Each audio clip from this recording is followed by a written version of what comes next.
Bueno, Bueno, bueno, ¿cómo anduvieron? ¿Bien? Bien, Vamos a hacer, antes de comenzar, vamos a hacer una pequeña aclaración. Por favor, mutéense. Recuerden el protocolo del Zoom del aula virtual. Vamos a hacer una pequeña aclaración con la consigna número 5. No es una pregunta, es una consigna que tuvieron ustedes en el examen. Los que tienen que hacer el recuperatorio, no voy a tener en cuenta esta consigna. ¿Por qué? Porque ahora la vamos a develar, que es una consigna falsa. La mayoría puso verdadero, pero es falsa. ¿Por qué es falsa?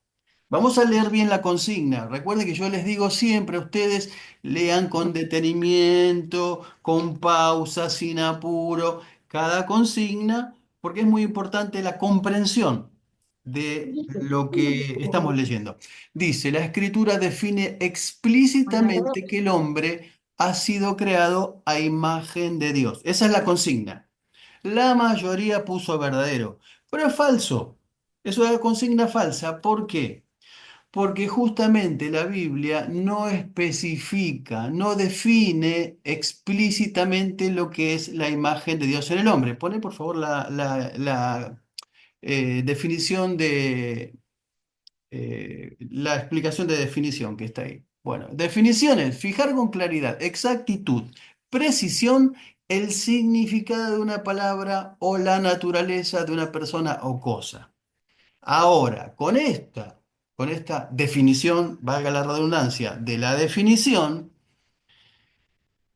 nos damos cuenta que la Biblia no explica, no define explícitamente lo que es la imagen de Dios en el hombre. Ejemplo, para tener un ejemplo, para mencionar un ejemplo. ¿Explica la Biblia con exactitud? ¿Define la Biblia con exactitud lo que es la Trinidad, por ejemplo? ¿Dónde dice la Biblia que hay un trino Dios? ¿Dónde está la definición correcta? No lo dice. no, no, no, No, no lo claro, dice. no lo dice. Nosotros, por, digamos, por deducción, nos damos cuenta que, como vimos, la Trinidad está en la creación. Cuando dice Juan 1:1, en el principio era el Verbo y el Verbo era con Dios, entendemos que hay una conexión teológica y espiritual entre Génesis 1:1 y Juan 1:1, donde él dice Dios que fue creado y el Espíritu Santo se mueve sobre la faz de las aguas, y ahí entendemos por deducción que la Trinidad está creando todas las cosas. Para citar un ejemplo, entonces, la Biblia no explica, no define explícitamente lo que es la Trinidad, no define explícitamente lo que es la imagen de Dios en el hombre. Por eso dimos algunas explicaciones, por eso vienen las explicaciones. Segunda pregunta que tengo para hacerles: ¿dónde dice la Biblia que Dios existe? ¿En qué parte de la Biblia dice Dios existe? Les doy 1 año y medio para que lo busquen, no lo van a encontrar.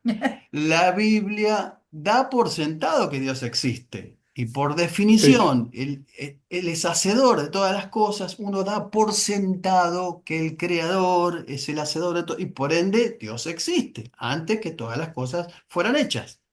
¿Sí? sí. Entonces, en para... Génesis 1:1. ¿Perdón? ¿Alguien hizo una pregunta?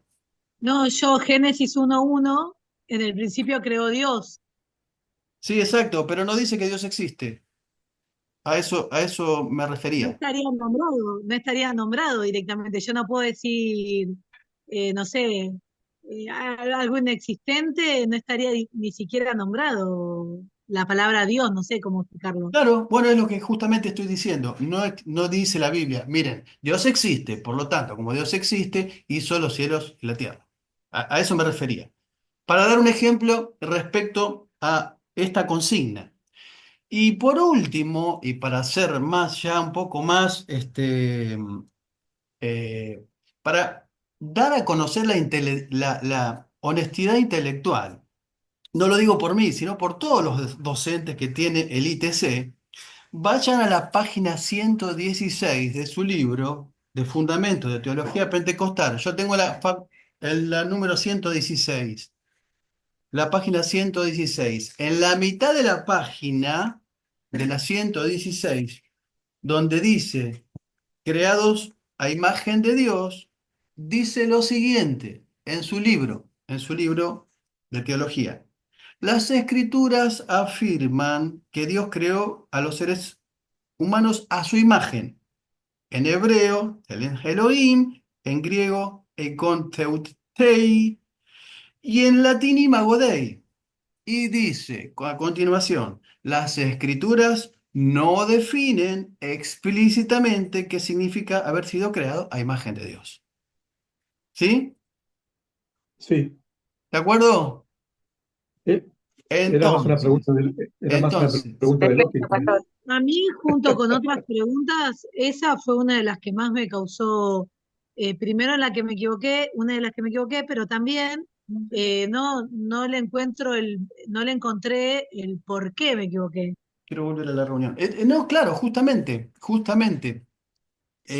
lo que la razón por la cual no la respondieron bien, porque es que es una consigna falsa, porque la Biblia no define explícitamente eso, ¿sí?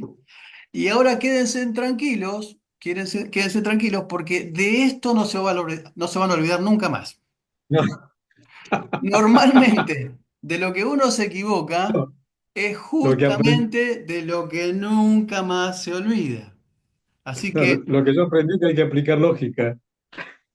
bueno, justamente, pero en realidad lo que estamos trabajando acá es la comprensión de la lectura, porque esto es doctrina. Recuerden, esto es Sí, sí, doctrina. sí, sí, Y acá, sí. sí o sí, es muy importante saber escuchar y saber leer, o por lo menos entender lo que se lee y entender lo que se escucha, pues nosotros escuchamos mensajes por todos lados, ¿vieron? Escuchamos Sí, sí. predicaciones por todos lados y no todas las predicaciones y todos los mensajes, quiero decir, son teológicamente correctos. Bueno, respecto a a esta consigna está claro, ¿no? No hay ninguna duda, Quedó claro. ¿sí? Bueno, perfecto. Dicho esto, y Disculpe, yo voy a pedir disculpas y voy a ser sincera. sí, No es por el número, pero a mí me plantea dudas, no me quedó claro, sinceramente no me quedó claro. En el sentido, entonces, sería que no es la forma como para explicar cómo sería Dios, que yo no me confundiera de que Dios sería como es el ser humano. Porque, o sea, yo me fui a la literalidad tal vez, porque la palabra dice, tanto en 26 como 27, que Dios lo crea al hombre a imagen y semejanza de Dios. bien, pero Tal explica vez yo eso, no supe, Dorita, claro, a lo mejor la confusión mía viene tal vez de que yo no quise explicar cómo es, lo tomé literal. no, no, ¿Me no, no, no. explico? No, no, no, no. La confusión, yo creo, está en la comprensión de la consigna. Bien, La pregunta es, Dorita, la pregunta es, ¿explica sí, la Biblia lo que es la imagen de Dios en el hombre? ¿Lo explica? no. Bueno, listo. No, por eso le digo, entonces mi confusión sería que yo lo tomé demasiado literal. Sí, perfecto. Sí, sí, sí, sí, sí. No, no hay Tal, problema. Pero tal cual. ahora Bien, ya bien. está aclarado, ya está aclarado. Sí, sí, ¿Sí? sí. Bueno, Ya está aclarado. muchísimas Pastor, gracias. ¿puedo Muchísimas hacerle gracias. una consulta ya que estamos con este tema Sí, con respecto a al examen? Porque yo me voy por la tangente buscando las palabras capciosas, por así decirlo, o bueno, eh, investigando y viendo, ¿no? En la pregunta número 1, que dice, la escritura afirma que las especies se propagan cada una según su género. En el libro dice clase, especies, no dice género. Entonces yo dije, no, género hoy en día es masculino, femenino. No se va a propagar hembra con hembra y macho con macho. Disculpe la expresión. Y me Está fui por la bien. tangente. Entonces puse falso y honestamente me pasa como Dorita, no le llego a entender. en la pregunta 1. No tengo acá ¿Me repite otra vez la consigna? No, la verdad que no me acuerdo la consigna de la primera. Dice, la escritura afirma que las especies se propagan cada una según su género. ¿Está bien? Em, Está Sí. bien. ¿Cuál sería la duda? porque en el libro, en vez de género, dice clase, dice especie, no utiliza la palabra género. Pero la Biblia dice género. Ah, ok, La Biblia dice ok, género. Sí, según ok, su ok. género. Sí, sí. No, Gracias, pastor. no, por favor, por favor. Bueno, ¿qué más? Espere que tenía algo que decirle respecto a esto, Bueno, justamente, Pastor mire, Rubén, sí. perdón, tengo a Priscila que me dice que no la aceptan. Ah, ¿y por qué no pagó la cuota? Ah, capaz. Le voy a Priscila, Acá justo. estoy, ahí me aceptaron. Ah, bueno. Puede ser porque cambiamos de... Bueno, les cuento. Estamos creciendo tanto que tuvimos que abrir otro Zoom. Tenemos un Zoom nuevo. Entonces, hoy la hermana Diega tenía dificultades para entrar. Y bueno, siempre ocurren cosas, se complica un poquito, pero es la complicación de lo bueno, de lo positivo. Se complican las cosas porque estamos creciendo. Y queremos decirles que ya, ustedes están en segundo, pero hemos tenido una inscripción de casi 90 alumnos que han comenzado en este año. Entonces, estamos muy contentos y sigamos orando porque seguimos creciendo, gracias a Dios. Hay mucha necesidad y mucha hambre de la palabra del Señor. Y la verdad que nos pone muy contentos. Dicho esto, paso un chivo más que antes que me olvide.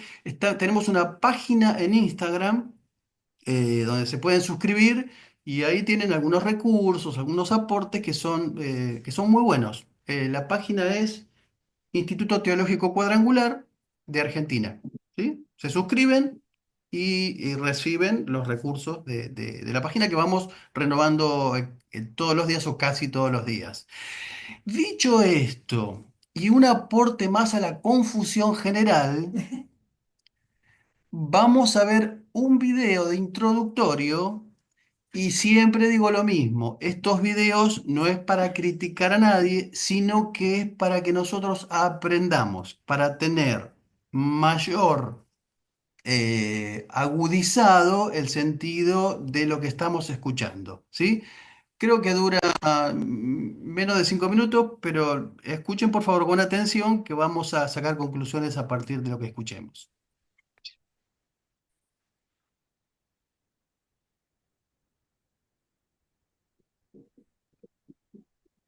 Fernanda dice, ¿qué es el alma? Ay, un minuto.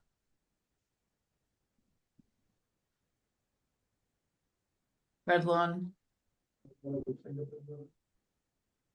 Fernanda dice, ¿qué es el alma? ¿En qué momento se crea? ¿Se infunde en el cuerpo humano en forma instantánea en la fecundación a través de la sangre? ¿Qué opina usted, doctor Alducin, a través de este tema, verdad?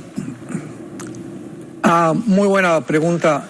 Sí, en esta doctrina existen dos perspectivas. Una se llama la dicotomía, dicotomos, o sea, percibir dos en uno, o dos y no en tres. ¿Qué significa esto? O sea, hay cristianos que creen que el alma y el espíritu es lo mismo. Sin embargo, cuando recurrimos a las palabras en su original hebreo, encontramos que la palabra alma y la palabra espíritu son completamente diferentes. Génesis 35, versículo 18. Génesis 35, 18. Aconteció que al salírsele el alma, pues murió, llamó su nombre Benoni. Esta palabra alma en el hebreo es nepesh, pero la CH en el hebreo se pronuncia como J. Entonces podríamos decir nepej, con J. Entonces, la palabra alma en el original es nepej. Y en el versículo 29 de Génesis 35, el mismo capítulo, dice, exhaló Isaac el espíritu y murió y fue recogido a su pueblo. La palabra espíritu es ruach, que se pronuncia ruach también. Entonces, etimológicamente, que es el estudio de las raíces de las palabras, no podemos sostener que el alma y el espíritu sean iguales, porque Dios usa dos principios diferentes en cuanto a sus términos o a su terminología. Y cuando estudiamos ya más adelante la Biblia, nos damos cuenta que somos un espíritu, tenemos un alma y vivimos dentro de un cuerpo. El espíritu es la parte inmaterial a través de la cual conocemos, adoramos y servimos a Dios. Porque Dios es espíritu, Juan 4:24. No podemos conocer a Dios más que espiritualmente y adorarlo espiritualmente. Cuando nosotros entendemos esto, nos damos cuenta de que el alma es el asiento o la mente, es los sentimientos, las emociones, la voluntad y el intelecto. Y cuando ya profundizamos más, nos damos cuenta que el alma y la mente son diferentes al cerebro. O sea, el alma pertenece al mundo espiritual, los pensamientos pertenecen al mundo espiritual porque el cerebro no los produce como produce el hígado o la bilis o los intestinos, todos los productos que nosotros tenemos como gástricos, sino que el cerebro es solamente el órgano. Cuando nosotros morimos, en el caso de Lucas 16, cuando la historia la contó Jesús de el rico y Lázaro, que no es una parábola, es una historia real, nos damos cuenta que el hombre que se encontraba en el infierno estaba consciente y recordaba, o sea, su cerebro había muerto, estaba en la tumba su cerebro. Así que, ¿cómo podía él seguir pensando en la otra vida si el cerebro es la fuente de los pensamientos y del alma? Vemos pues la separación, que al morir mantenemos nuestra conciencia, los recuerdos, porque no están en el cerebro, están en el alma. Entonces el alma es muy diferente del espíritu. Y finalmente, cuando el alma es recibida en el cuerpo, dice Levítico capítulo 17, claramente cuando explica Dios acerca de lo que es la sangre, y dice lo siguiente, versículo 11, Levítico 17, 11, la vida de la carne en la sangre está. Y esta palabra vida es nepesh, el alma. Vamos a traducirlo otra vez, porque el alma en el cuerpo se encuentra en la sangre. Esto es una revelación tremenda que la Biblia nos da y que a través de la ciencia jamás podrían haber concluido. Entonces, el alma está en la sangre, y si está en la sangre... Suficiente por ahora. Y ahora vamos a hacer un pequeño análisis. No es una crítica, es un análisis, porque de estas enseñanzas, predicaciones, escuchamos, no sé quién es el pastor o maestro, me dicen que es un conferencista, no tengo nada en contra de él, pero, ¿qué es lo que ustedes notaron en base a lo que venimos estudiando anormal o que altera hasta ahora lo que venimos enseñando o aprendiendo? ¿Notaron algo que nos cierra escrituralmente hablando?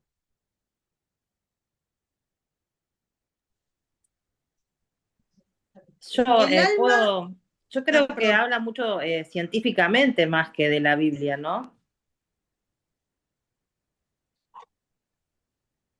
Sí, pero menciona las escrituras y la menciona y cita. Digamos que la primera parte respecto al alma, en la división del alma, vieron que está la creencia tripartita, la dual, la que cree que hay alma y espíritu, alma, cuerpo y espíritu. Hasta ahí estábamos perfectos. ¿Estamos de acuerdo? Tal cual. Pero después, según nuestra visión y según nuestra concepción de la doctrina, comete un error garrafal. Primero, que es decir que la historia de Lázaro es una historia que no es una parábola, y sí es una parábola. Y nosotros sabemos, ustedes, por ejemplo, los que dieron armonía conmigo, saben que de una parábola no se puede extraer una doctrina. Siempre la parábola está supeditada a la doctrina. Es decir, no se pueden hacer doctrinas de una parábola. ¿Por qué? Porque por definición, la parábola es una historia con una moraleja, una historia real con significado espiritual, pero que no aborda las doctrinas. En realidad, cuando termina la parábola, Jesús habla acerca de que si viniera Abraham y les dijera, aparte no existe, no hay registro bíblico donde haya una conversación en el más allá, con gente del más allá. No existe. Es la única referencia que hace Jesús ahí. Después se toma como referencia también cuando Samuel invoca una divina y aparece, digo, Saúl y aparece Samuel, ¿se acuerdan? En el Antiguo Testamento. Pero en realidad lo que hace Saúl es invocar a los muertos, es diabólico, es una situación demoníaca, no tiene nada que ver con Dios ahí. Entonces, eso es lo primero que nosotros vemos que hay un error ahí, que decir que no es una parábola cuando es una parábola. Y lo segundo es que dice, según lo que nosotros vimos, las tres concepciones acerca del alma y cómo viene el alma, cómo se introduce el alma en el recién nacido, ¿se acuerdan? Con las tres este, creencias, dice que la sangre está en el cuerpo, que en el alma está en la sangre, perdón. La Según vida, Levítico, la sangre está en el la alma, vida, o el sí, alma está en la sangre, o la vida está en la sangre, ¿no?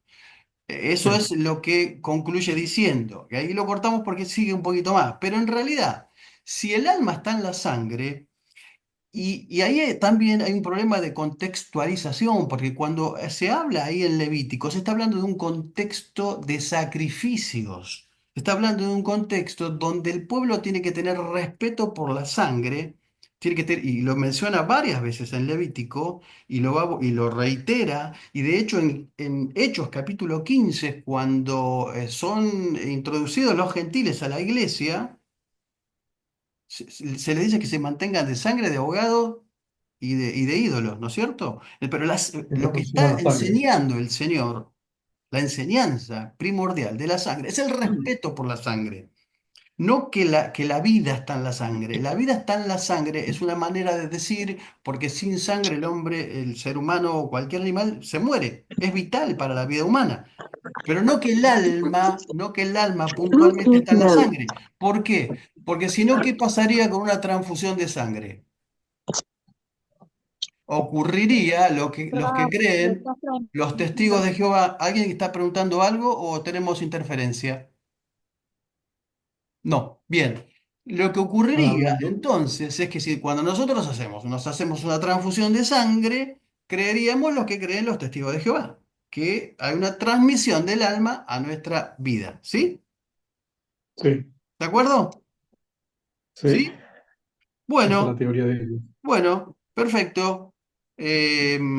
Oremos por estos hermanos que seguramente son muy útiles, son utilizados por el Señor, pero en realidad no concuerdan con nuestra doctrina.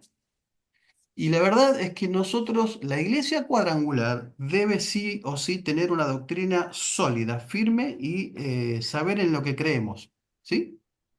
Bueno, dicho esto, Pastor, sí, una preguntita, pastor. sí. Bueno, ¿en qué momento el niño empieza ya a tener el alma y el espíritu? ¿En el momento de la concepción? A lo mejor lo explicó y no lo entendí. En la teoría traduciaria, ¿se acuerdan? Donde dijimos que es por propagación. Dios hizo al primer hombre y a la primera mujer, les dio el alma y por esa propagación se siguen creando. El encargado digamos, de lo físico, de lo biológico, es el papá y la mamá, es la pareja gestante, y por ende, por propagación, se introduce el alma. Pero tampoco hay nada específico que la Biblia diga acá. ¿Vieron? ¿Se dieron cuenta? Que no lo explica la Biblia tampoco. Es otra de las cosas que no aparece, no hay definición explícita, como dijimos recién, en la consigna número 5 acerca de eso.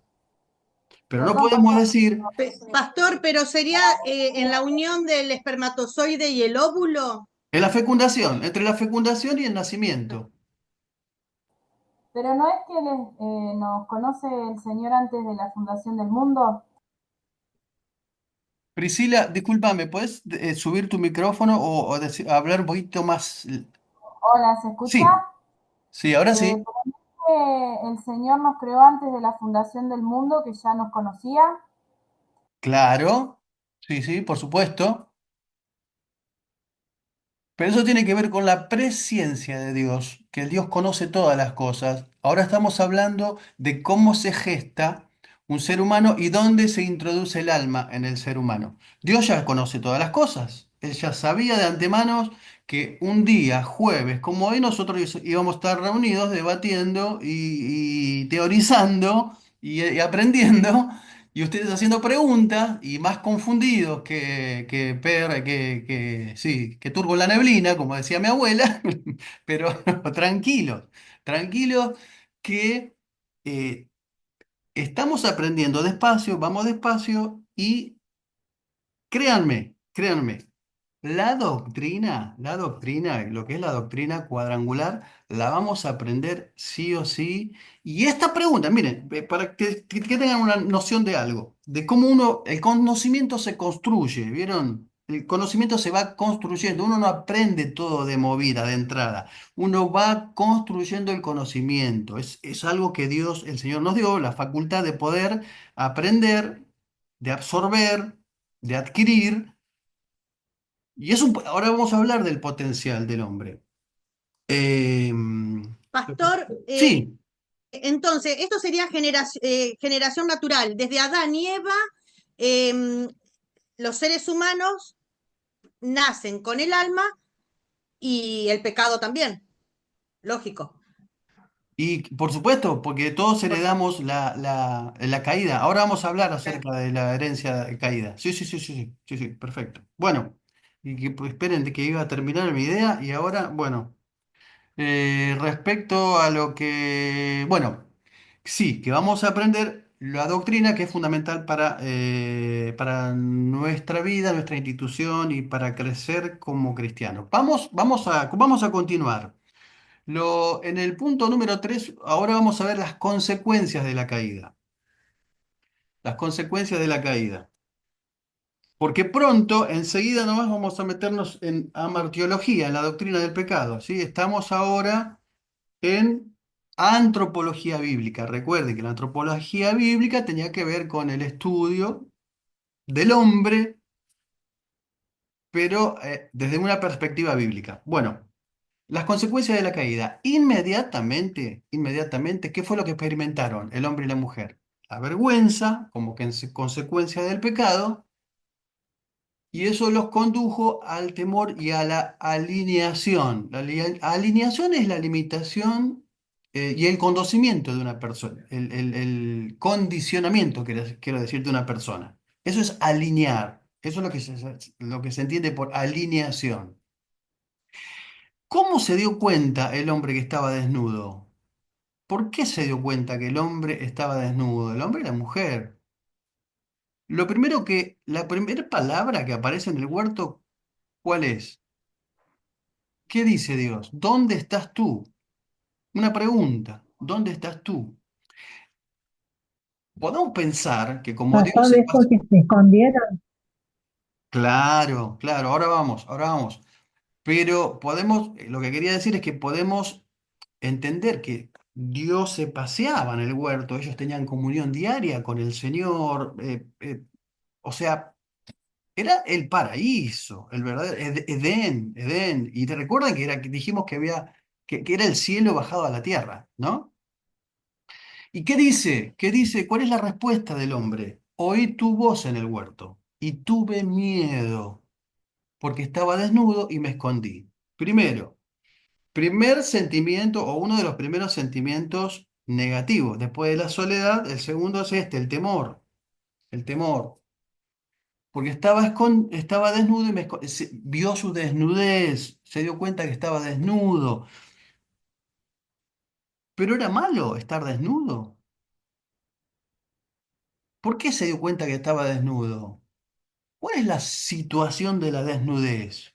Bueno, la inocencia, la pura inocencia. Recuerden los que vieron Panorama, el estado de inocencia del hombre.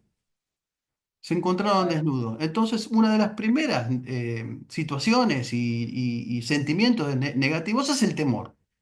El temor.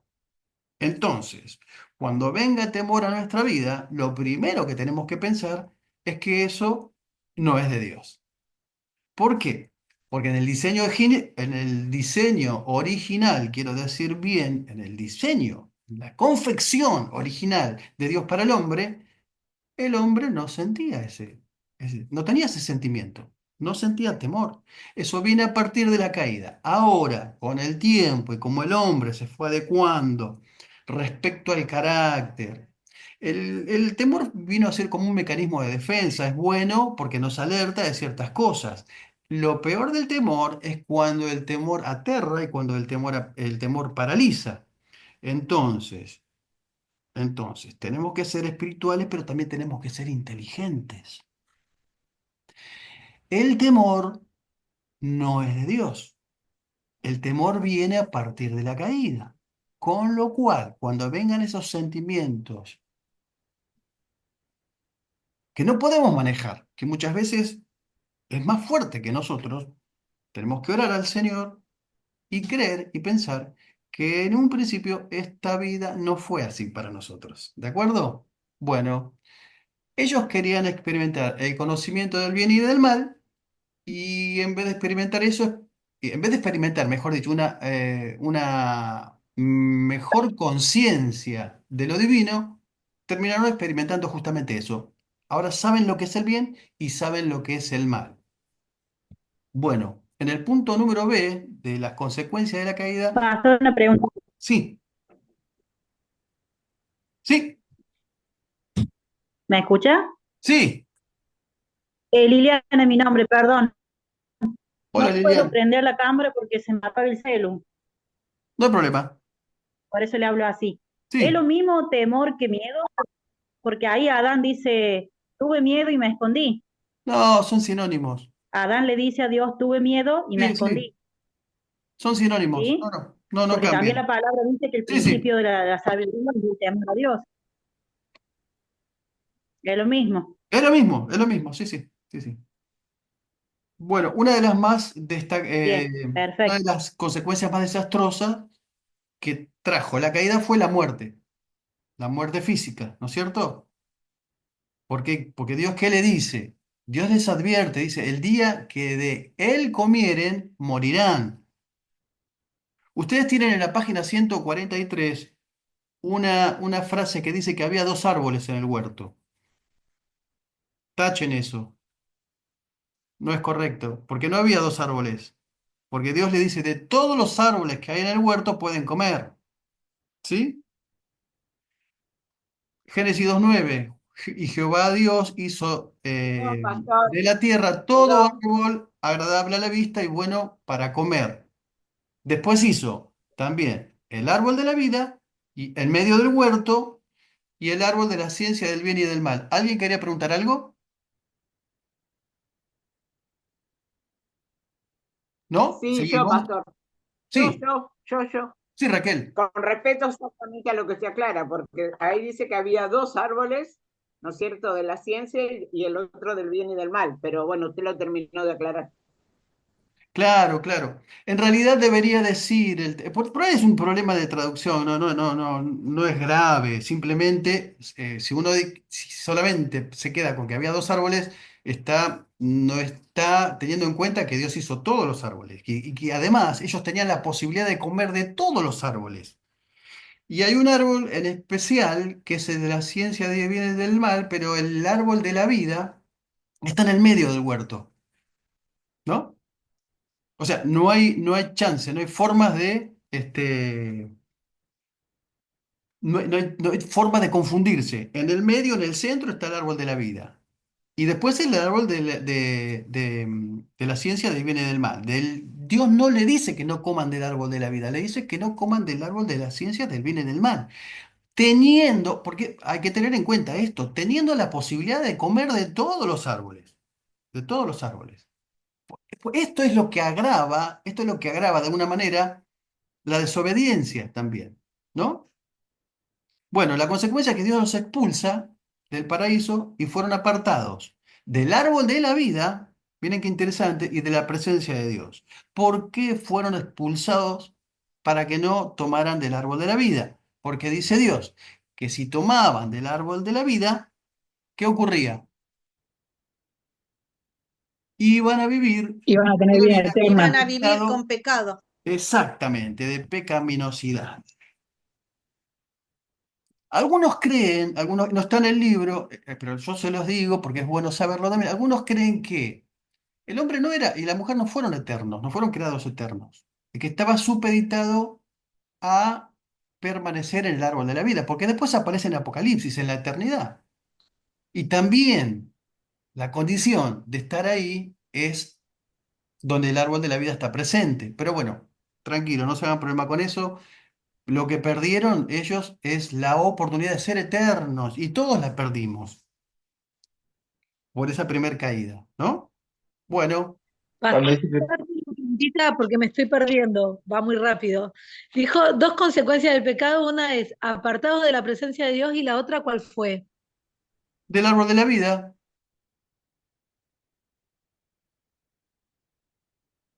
¿vamos bien? La pregunta Gracias. es, ¿ellos murieron inmediatamente? no, físicamente no. No, Claro, Adán murió a los 930 años. Otra de las consecuencias fue la muerte física, o sea, a partir de la caída, la Claro, aparición de la muerte física. claro, exactamente. El inicio de la enfermedad y la mortandad es la consecuencia de la caída. Salmo 90, del 1 al 12, del 9 al 12. Hebreos capítulo 9 habla acerca de eso, pero vamos a los tres tipos de muerte, porque hay tres tipos de muerte. La muerte física, la muerte espiritual y la muerte eterna. No son las mismas, no son las mismas, ¿sí? Esto es producto entonces de la consecuencia de la caída. La Biblia identifica tres clases de muerte. La muerte física es cuando el espíritu se separa del cuerpo y el cuerpo vuelve al polvo, retorna al polvo del lugar donde salió. Génesis 3:19. En el Antiguo Testamento solo dos personas no vieron muerte. ¿Quiénes son? Solo dos personas Enoc, escaparon. Enoc y Elías. Enoc y y Elías. Elías, Exactamente. y bueno, y Moisés que no se encontró el cuerpo. En Sí, la nueva dispensación, solo los que sean arrebatados en el rapto van a escapar de la muerte física. Los que no hayan muerto y llegue el Señor en las nubes, en el rapto, son los que van a escapar de la muerte física. Esto es Primera de Tesalonicenses 4:16 a 17. Y yo declaro, me encantaría ser a mí, me encantaría esa experiencia, me encantaría vivirla, pero bueno, eso no depende de mí. toda la queremos. Ahora, resucitó Jesús a varias personas, ¿no es cierto? La hija de Jairo, recuerdan a Lázaro. Otros fueron resucitados por los apóstoles también. Gente resucitó. Conocemos testimonios, yo conozco testimonios de gente que, un pastor conocido, oró en terapia intensiva y el hombre volvió de la muerte. Ya estaba sin signos vitales, estaba declarado como muerte física y Dios sigue obrando, Dios sigue haciendo milagros. Pero los mismos que Jesús resucitó, que los discípulos fueron usados por Dios para resucitar a personas, esa misma gente volvió a morir, ¿sí? No resucitaron para vida eterna, sino que volvieron a morir. Sí, Bueno, la muerte espiritual Y es la peor de toda esta, es la separación de Dios. Es de la Dios separación. eterno. Todos los que no han recibido, no han sido regenerados, eh, los que están alejados de Dios por el pecado, según Efesios 2, del 1 al 3. Ahora, esta gente que no conoce a Dios, que no tuvo la experiencia, uno tuvo una experiencia con Dios, pueden pasar de muerte a vida. ¿Sí? No significa que estén muertos físicamente, están muertos espiritualmente, porque no han tenido una relación con Dios.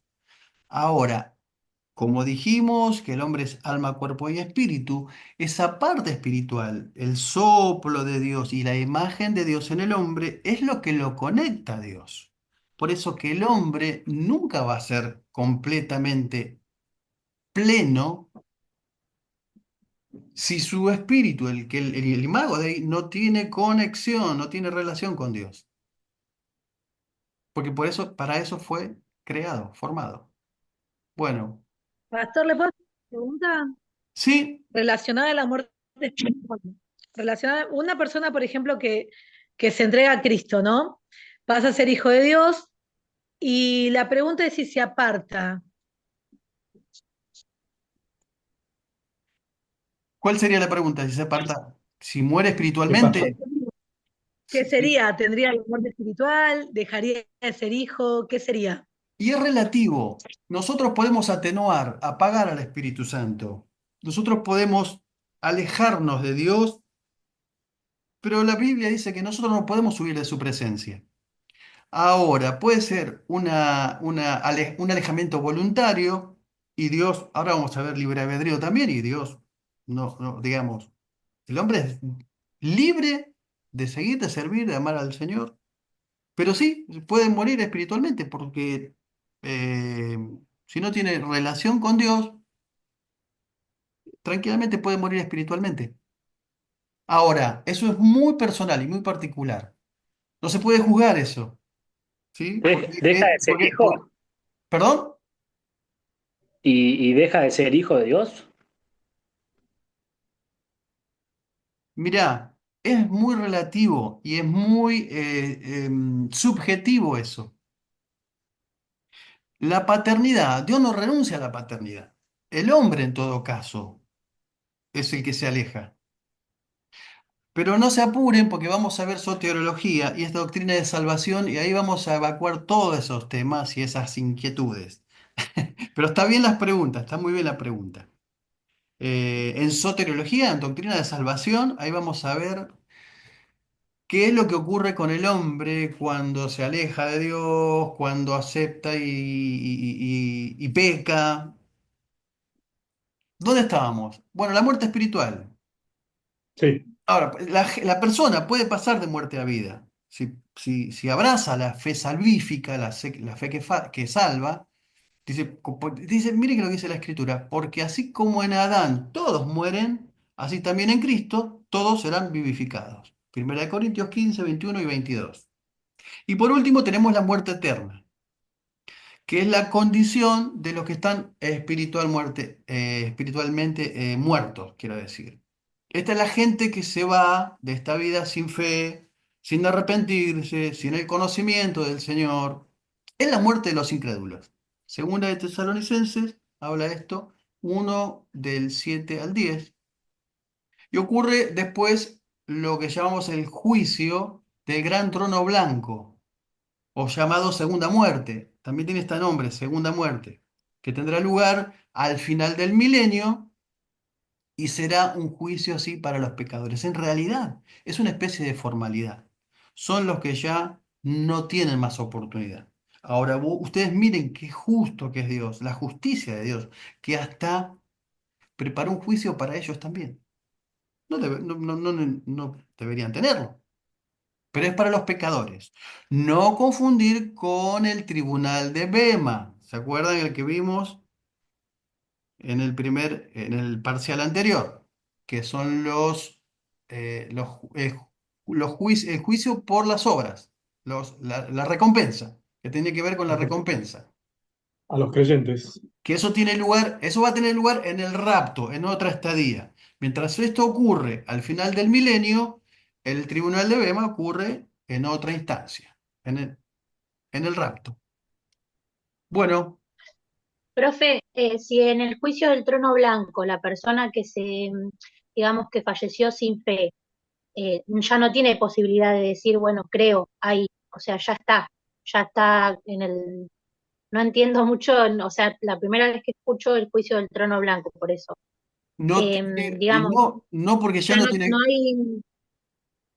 no tiene conciencia, como Ah, ok. dijimos, como dijimos, como dicen los médicos, mientras hay vida hay esperanza, pero después ya no hay, irremediablemente no hay oportunidad, ¿sí? Para el arrepentimiento, para el reconocimiento, para conocer a Cristo. Por eso es importante la predicación, por eso es importante anunciar el Evangelio, por eso es importante revelar, mostrar a Cristo.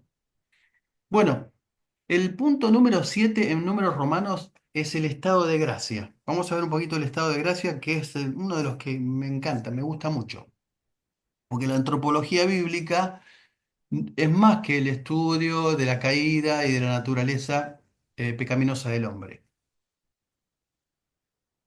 Tiene que ver también con, con la restauración, el estado de gracia.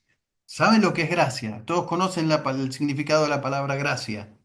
Gracia es favor, algo que yo no Inmerecido. merezco y que es un don, es un regalo de parte de Dios. Es algo que yo no hice méritos nunca para merecer. ¿Cuál es la diferencia entre misericordia y la gracia? ¿Qué es misericordia? Misericordia es un juego de palabras entre miseria y cardio. Dios pone su corazón en mi miseria. Esa sería la explicación de misericordia, ¿sí? Y gracia es recibir algo que yo nunca merecí. Favor inmerecido. Bueno, Yo había escuchado, perdón, había escuchado misericordia, que Dios se acuerda de las misericordias de las miserias de nuestro corazón. bueno, sí, está bien, está perfecto. Y son renovadas cada mañana, dice el salmista, ¿no? Son nuevas cada mañana, dice la escritura. Digo, bueno. Entonces, punto número A del 7 en Romanos dice, los creyentes son hechos nuevos en Cristo, nueva criatura, nueva criatura. En cuanto a la pasada manera de vivir, dice el Señor, despojados del viejo hombre que está corrompido por los deseos engañosos, renovados en el espíritu de vuestra mente y vestidos del nuevo hombre. Hay gente que tiene mentalidad todavía de la vieja humanidad y que piensa en función del viejo hombre. Bueno, Dios dice que hay que romper con eso, hay que terminar con eso, porque uno es una nueva criatura, una nueva creación en el Señor, una nueva humanidad. Los creyentes tienen un nuevo potencial en Cristo. El punto número B. En Adán perdimos el paraíso. En Cristo ganamos, lo recuperamos. En Adán nuestro destino era la muerte y en Cristo nuestro destino es la vida y la vida abundante. Hay un potencial en el que se habla muy poco de esto. Se enseña muy poco de esto. Hay un potencial. ¿Vieron cuando uno compra un auto 0 kilómetro? Bueno, si alguna vez tuvo la oportunidad de comprar un auto 0 kilómetro, pero cuando uno compra un auto 0 kilómetro y es como más o menos que lo ande en primera y en segunda velocidad. ¿Vieron lo que manejan? ¿Saben lo que estoy hablando, no? Más o menos. ¿Vieron? Uno anda en primera y segunda nada más. No usa el aire acondicionado, no usa las prestaciones de un auto 0 kilómetro, no las usa. Y después se da cuenta que tiene todo eso, porque se sube el auto de un amigo, de otra persona, y dice, che, pero este tiene 6 velocidades, tiene aire acondicionado, tiene airbag, tiene... Eso mismo pasa con muchos cristianos. No leyeron el manual del usuario. no estudiaron las escrituras y no son conscientes del potencial que hay dentro de cada uno de nosotros. Recuerden, el Imago Dei no es una cosa, no es algo, es alguien. Es la imagen de Dios en nosotros. Si Dios creó todas las cosas con su poder, ¿qué debería haber dentro de nosotros? Si no es algo eterno y divino, que es de Dios. Bueno, muchos cristianos pasan la vida sin desarrollar ese potencial que hay dentro de ellos. Bueno, el punto número 6 dice que los creyentes tienen una nueva naturaleza en Cristo, una nueva naturaleza. Pedro escribió en 2 de Pedro 2, dice, preciosas y grandes promesas, para que por ellas ustedes sean hechos participantes de la naturaleza divina. 2 de Pedro 2, del 1 al 4. Para que ustedes sean participantes de la naturaleza, sean hechos participantes de la naturaleza divina. Una nueva naturaleza. Miren, vieron que está el viejo hombre y el nuevo hombre. Y Pablo habla reiteradas veces de esto. El viejo hombre, la vieja naturaleza, no se puede mejorar. La vieja naturaleza, ¿vieron que ahora se habla de ser una mejor versión? Hoy todo el mundo quiere ser una Sí, mejor versión, ¿no? Tenemos que ser una mejor versión. Eso es falso bíblicamente hablando. Nosotros no aspiramos a ser una mejor versión. Nosotros somos una nueva naturaleza. El hombre, el viejo hombre, la vieja no se puede mejorar, es imposible. ¿Qué hay que hacer con el viejo hombre? ¿Qué hay que hacer con la vieja naturaleza? Llevarlo a la cruz de Cristo. Crucificarlo todos los días. Exactamente, exactamente. Entonces, cuando el viejo hombre, la vieja naturaleza está en la cruz, ¿qué es lo que fluye? El fruto del Espíritu, que es amor, gozo, paz, benignidad, mansedumbre, es decir, el fruto, el fruto del Espíritu. Pero solamente sí o sí eso ocurre cuando nuestra vieja naturaleza es crucificada. Ya no vivo yo, mas Cristo vive en mí. Y lo que vivo, no lo vivo en la carne, dice el apóstol Pablo, sino que lo vivo en la fe del Hijo de Dios. ¿Qué es lo que ocurre? ¿Qué es lo que ocurre cuando nosotros alimentamos más la vieja naturaleza que la nueva naturaleza? ¿Qué es lo que ocurre? No se puede expresar el fruto. Desaparecen los frutos. En realidad es el fruto del Espíritu, no son es el fruto del Espíritu. Gálatas 5:20, el fruto del Espíritu. Entonces, no fluyen, no es que desaparece, están. ¿Ustedes oran por fortaleza? ¿Cuántos oran por fuerza? Bueno, arrepiéntanse. Yo no. yo ¿Por soy uno. qué? Porque Pablo expresa que cuando soy débil, soy fuerte. Es decir, que si ustedes oran por fortaleza, lo que va a hacer el Espíritu es darle debilidad. Para que en la debilidad, ¿se entiende? Actúe, actúa el espíritu. Claro.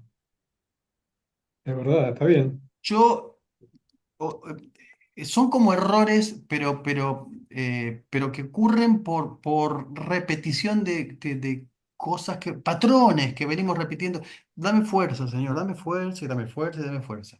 Y pedimos ir para adelante y nos damos la cabeza contra la pared y más fuerza y nos llenamos de chichones y en realidad lo que Dios quiere, lo que el Espíritu Santo quiere, es que el Cristo que tenemos adentro se exprese.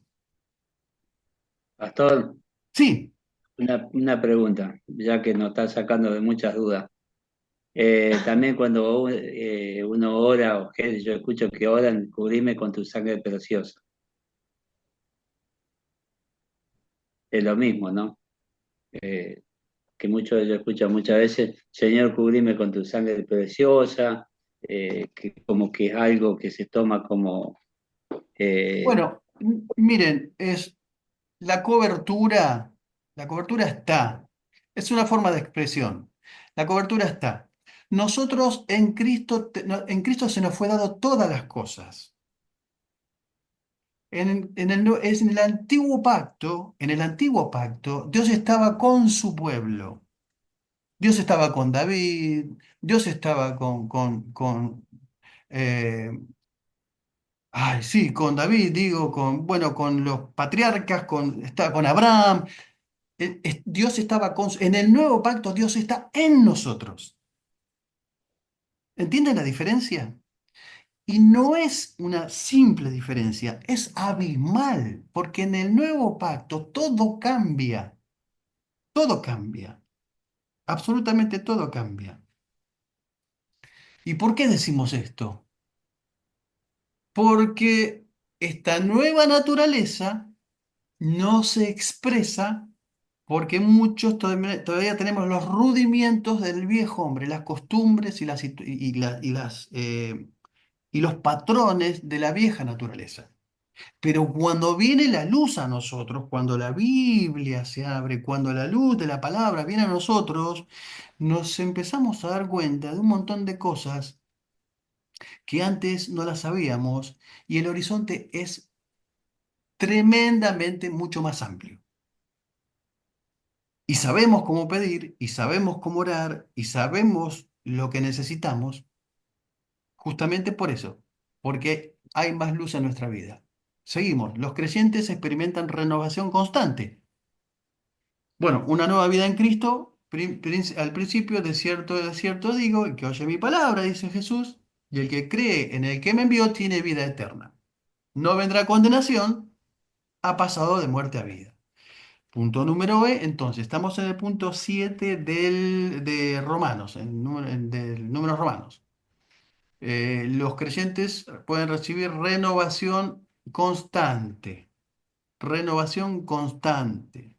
Romanos 12:2 que dice, no os conforméis a este siglo, sino sean transformados por medio de la renovación de vuestro entendimiento, para que comprobéis cuál es la voluntad de Dios, la buena voluntad de Dios, agradable y perfecta. Buena, agradable y perfecta. Miren, conformar, no conforméis, cuando Pablo habla de conformar, le está hablando a los romanos. Los romanos eran de muchas de formas. Si ustedes estudiaron cómo era el ejército romano o leyeron cómo funcionaba el ejército romano, era de una estricta disciplina, de una forma que no se podía alterar. Y eso pasó a la cultura después. Por eso conquistaron lo que conquistaron. Había una forma, un patrón, un esquema. No se movían de esa forma, de ese esquema. Eso pasó a la cultura también. Ahora Pablo le dice, a los romanos le está diciendo, no se conformen a este siglo, a esta cultura. Cuando la Biblia habla de siglo, de mundo, está hablando de sistema, ¿no? Entonces, de la muchos forma de de los vivir. patrones mentales, esquemas que nosotros traemos al cristianismo o al camino del Señor tienen que ver con patrones de conductas familiares, culturales, que pensamos que pueden encajar en el reino, pero no tienen nada que ver, porque comienza el proceso de la nueva criatura, de la nueva naturaleza. Así es. Entonces, muchas veces nos vemos también pasa en nuestra subcultura cristiana, vemos gente siempre que piensa de una misma forma y no la mueves de ahí, ¿sí o no? ¿Cuántos dicen amén? Levanten la mano. Por lo menos van a conocer a 4 o 5 personas que no cambia su forma de pensar por nada del mundo. Pastores, líderes, ovejas, miembros. Y uno dice, y esta persona no quiere cambiar y no va a cambiar más. No, no va a cambiar, no quiere cambiar. ¿Por qué no quiere cambiar? Y porque se conforma a esa manera, a esa estructura. Y Dios quiere romper con eso. Dios quiere romper con esa estructura. Pero hay gente que está todo el tiempo mirando para atrás. Entonces, antes las cosas las hacíamos así, antes las cosas funcionaban así, antes cantábamos los coritos, el hombre de Galilea va pasando va y se movía el espíritu, que uno, ahí sí que había unción, ¿eh? Ahí cuando pasaba el hombre de Galilea y lo cantábamos 75 veces para que baje la nube, ahí sí que se movía el espíritu, ¿sí o no? ¿Sí? Y Sí, siempre mirando como la mujer de Lot, ¿vieron? Quedó ahí, como estatua, por mirar hacia atrás, y eso es un patrón de conducta. La gente que mira para atrás no puede mirar para adelante, así de simple. Y Dios quiere romper con eso. Entonces, la renovación de nuestra mente, la renovación de nuestro entendimiento es vital, es fundamental para el crecimiento del reino y personal. Bueno, en Cristo los creyentes tienen esperanza de morada eterna, ¿no? Bueno, y tenemos victoria sobre la naturaleza, Romanos capítulo 6, sobre la antigua naturaleza. Otra vez, se repite un poquito acá la idea, pero tiene que ver con eso. Nadie puede decir yo no puedo cambiar. Decir yo no puedo cambiar es negar el poder de Dios. En realidad Dios no quiere que nosotros cambiemos. Dios quiere que seamos nuevos. ¿Vieron? Y repito acá un poquito lo que veníamos diciendo al principio acerca de la nueva naturaleza. Eh, no aspiramos a ser mejores padres, o mejores hijos, o mejores líderes, o mejores pastores, o mejores... ¿Por qué? Les voy a decir este secreto. Para ustedes solos, nada más que para ustedes, para nuestro círculo acá íntimo, que no se entere nadie. Decir que uno quiere ser mejor, mejor versión, es quedarse corto, es bajar el listón.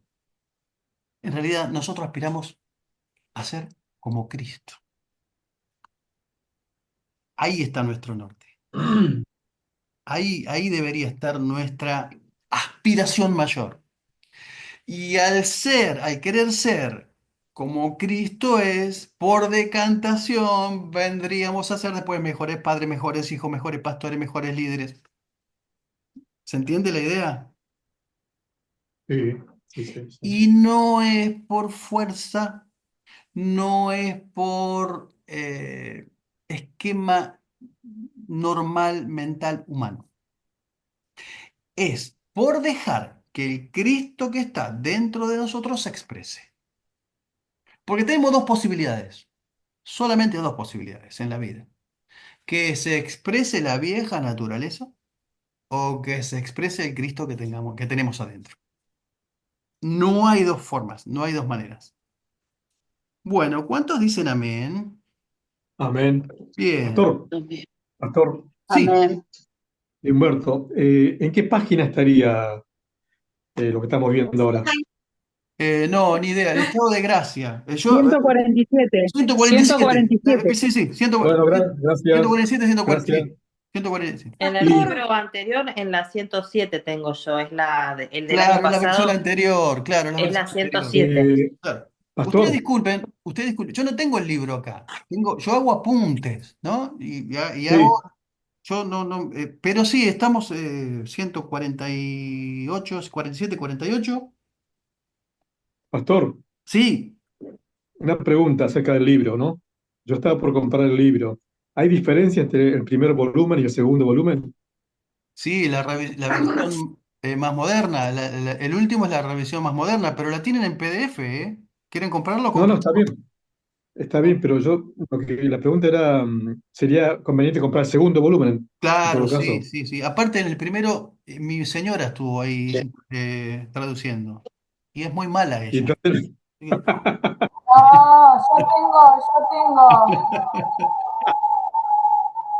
Bueno, Pastor, le hago una consulta. adelante. Todo esto que usted está nombrando, o sea, que nos pasa a nosotros, ¿es por nuestra naturaleza o también es por imposición de años y años de social, cultural? Por ejemplo, También. claro, cuando yo estaba estudiando en la carrera, me acuerdo que la profesora de psicología a mí me quedó grabado, me dijo que la iglesia siempre estuvo em, a ver, ¿cómo explicarlo? Fue como para poner límites a los seres humanos de no avasallar ciertos, por ejemplo, los mandamientos, porque eso está en nuestro código civil hasta el día de hoy. Esto del estado pecaminoso que el hombre siempre quiere, amar, odiar. Ese tire que ellos me comentaban, bueno, la psicóloga, ¿no? Obviamente, que era mi profesora. Y ¿es eso de lo innato de que el ser humano nace con ese pecado, pastor? Que lo que lo tira en ese tire y afloje continuamente con la sociedad. Y también el hecho de que, vuelva a comentarlo, em, que está, que siempre se utilizó la religión, la iglesia para poner un límite o avasallar al ser humano, en el sentido de... Ahora entiendo tu pregunta, Virginia. Ahora entiendo tu pregunta. En principio, el pecado, ahora lo vamos a ver. El pecado está instalado desde la caída en la sociedad. Es decir, eh, antes de escribirse la Biblia, ya el pecado existía. Si no se hubiera escrito la Biblia, por más que la Biblia no existiera, el pecado está en el mundo. Es decir, el pecado es Estaba. una realidad. Quien lo quiera negar, no, que lo niegue, pero el pecado es una realidad. Lo segundo, respecto a lo que decía de tu profesora y respecto a lo que ella menciona acerca de la religión, que es una forma de controlar, a eso te referías, una forma de controlar, que la Exacto, iglesia quiere exacto, exacto. controlar. Sí, eso es propio de una ideología, sobre todo en sociología, donde se dice que la religión es el opio de las naciones, que la religión en realidad lo que hace es distraer o controlar al ser humano. Tiene un cierto sentido también porque en la Edad Media lo que hacía la iglesia católica, Católica. puntualmente, concretamente, era controlar al ser humano. Tiene un sesgo de sentido y de verdad en lo que dicen, pero no siempre fue así. No fue así, no nació la iglesia así. La iglesia nace y después tiene desvirtuación, tiene alteraciones, tiene divisiones, tiene un montón de reformas. Pero gracias a la reforma del siglo XVI y gracias a hombres como Martín Lutero, que Dios levantó para la reforma, vino una libertad de la opresión de la iglesia sobre el hombre. Amén. Pero también la iglesia del medievo, la iglesia de la Edad Media, sometía al hombre, lo sometía. Y recuerden, la reforma vino porque vino la revelación de Dios para hombres como Martín Lutero, porque la venta de indulgencias y un montón de aberraciones y herejías la contaminaron y la desviaron, le cambiaron el rumbo por por la ambición del hombre. Pues el factor humano siempre va a corromper, siempre, donde esté el factor humano, siempre va a haber algún peligro de desvío y sobre todo en el poder, sobre todo en el poder. Perfecto. Gracias, pastor. ¿Te contesté, Virginia? Sí, Era lo que excelente, quería saber. perfecto. Perfecto, perfecto. Gracias, Bueno. gracias. Entonces, tenemos victoria sobre la antigua naturaleza. Si hemos muerto con Cristo, dice, moriremos con Él, porque el pecado ya no tendrá señorío sobre ustedes, ya que no están bajo la ley, sino bajo la gracia. Romanos 8:6. Y Pablo le dice a los romanos otra vez. Y el punto número H de del número 7 de Romano, dice que recibimos autoridad del cielo. Es decir, el creyente caído, redimido, recibe autoridad del cielo, ¿sí? Para ministrar en el nombre de Jesús. Autoridad de reino, para ministrar en el nombre del Señor Jesús. Después que les habló el Señor Jesús, fue recibido arriba en el cielo y se sentó a la diestra de Dios, y ellos salieron y predicaron en todas partes, actuando con ellos el Señor y confirmando la palabra con las señales que le seguían. Marcos 16, del 19 al 20. No sé si notaron, la iglesia primitiva, en el libro de los Hechos, no oraba por milagros. ¿Sabían eso? ¿Cuántos sabían eso? Levanten la mano. La primera iglesia. La única, sí, la iglesia primitiva. Vale, En el libro de sí, los Hechos, cuando nace ajá. la iglesia oraba por favor del Señor y para que la palabra corriera. Entonces Dios respaldaba esa oración con milagros. Pero puntualmente no oró para que Pablo fuera librado de la cárcel, por cosas puntuales que tenían que ver con problemas de la iglesia, pero no oraba por milagros. Y en la primera predicación, cuando desciende, se convirtieron 3.000 personas, sin orar por milagros. Nosotros hoy Era, oramos por milagros y se convierten, ¿cuántos? era, era como la consecuencia. No estoy diciendo que no hay que orar por milagros, estoy diciendo que Dios respaldaba, confirmaba el mensaje del Evangelio con milagros. ¿Sí? Bien.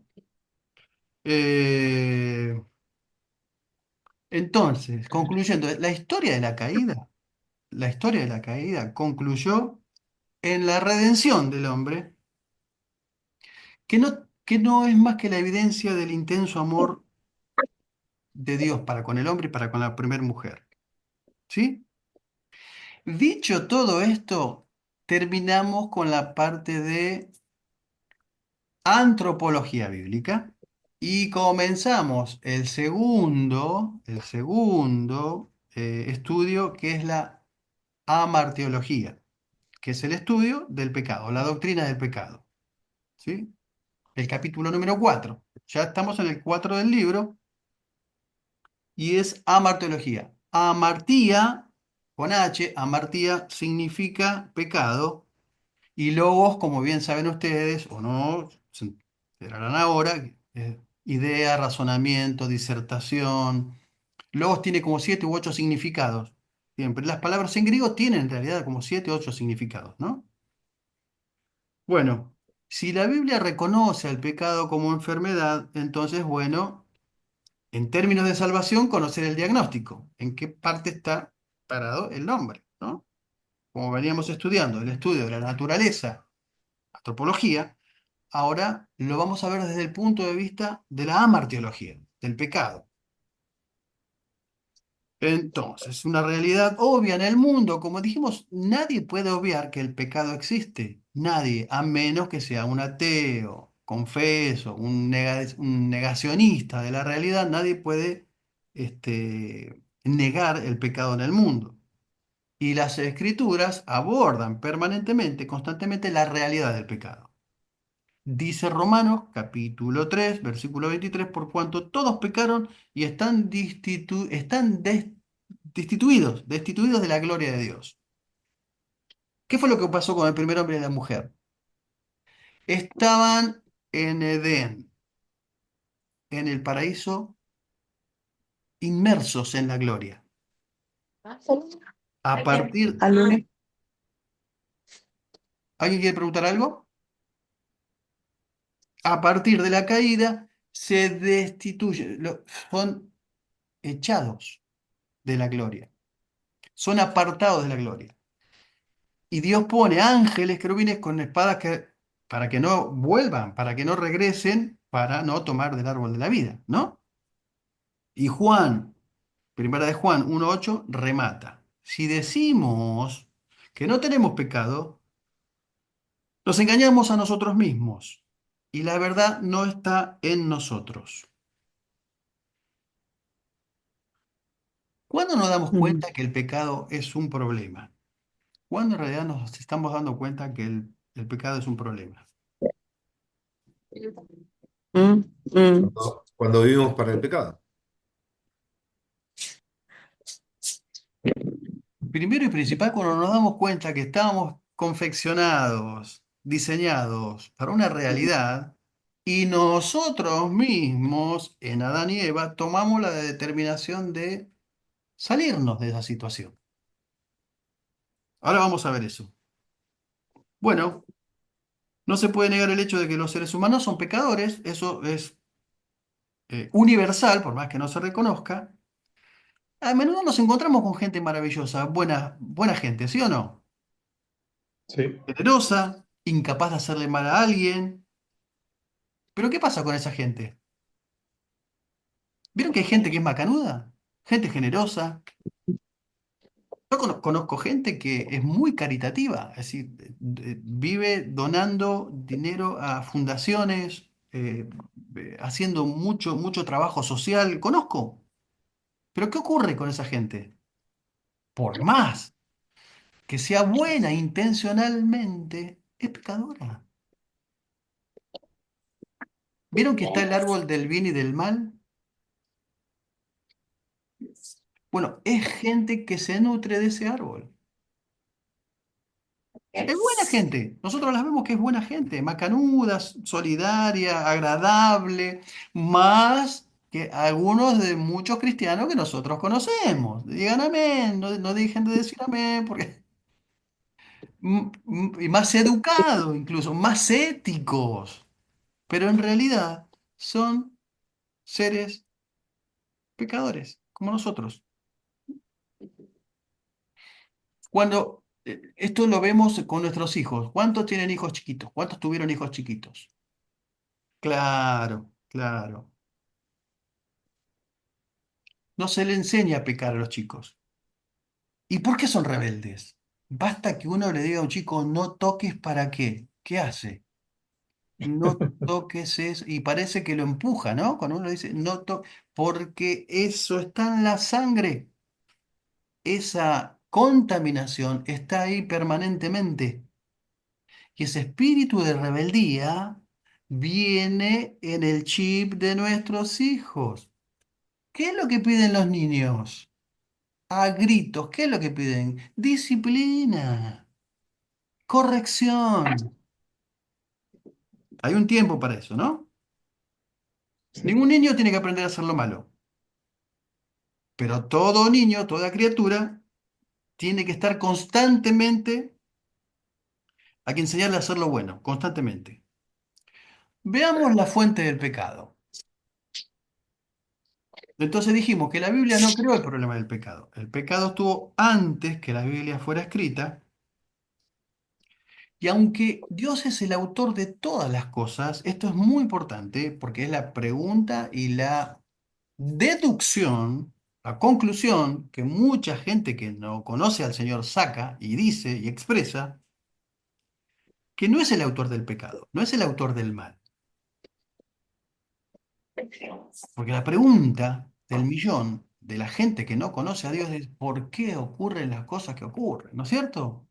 ¿Por qué las guerras? ¿Por qué las violaciones? ¿Por qué la corrupción? Acá está la respuesta. Acá está la respuesta. Y la Biblia declara una y otra vez lo siguiente: lejos esté de Dios la impiedad y del omnipotente, quiero decir bien, la iniquidad. No hay injusticia en él. Isaías capítulo 6 dice, exclaman los serafines, Santo, Santo, Santo. Toda la tierra está llena de su gloria. Él es la roca, Él es fiel, es recto, es justo. Deuteronomio capítulo 32, versículo 4. Y algo sumamente importante, tal vez aparezca en alguna consigna de verdadero o falso, quien dice, tal vez, a lo mejor, oren, oren, oren, oren. Dios no puede ser tentado por el mal, ni él tienta a nadie. Pero una definición más íntegra de Dios, del carácter de Dios, es que él aborrece al pecado. no al literalmente. pecador. Aborrece el pecado, no al pecador. Yo esperaba esa respuesta.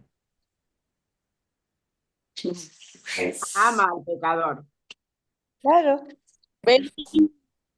¿Cuántos Aborrece el dicen, pecado. cuántos dicen que Dios ama al pecador? No. Ama a la persona, no al pecado, no al pecador, Aborrece el pecado. pero no al pecador, a la Esa frase la persona. hemos escuchado, esa es una célebre típica frase que hemos escuchado desde siempre en nuestras Y se comunidades repite, cristianas. y se repite, y se Dios repite. aborrece al pecado y ama al pecador. Al pecador. Si ama al pecador, ¿por qué lo envía al infierno? Sería la pregunta del millón.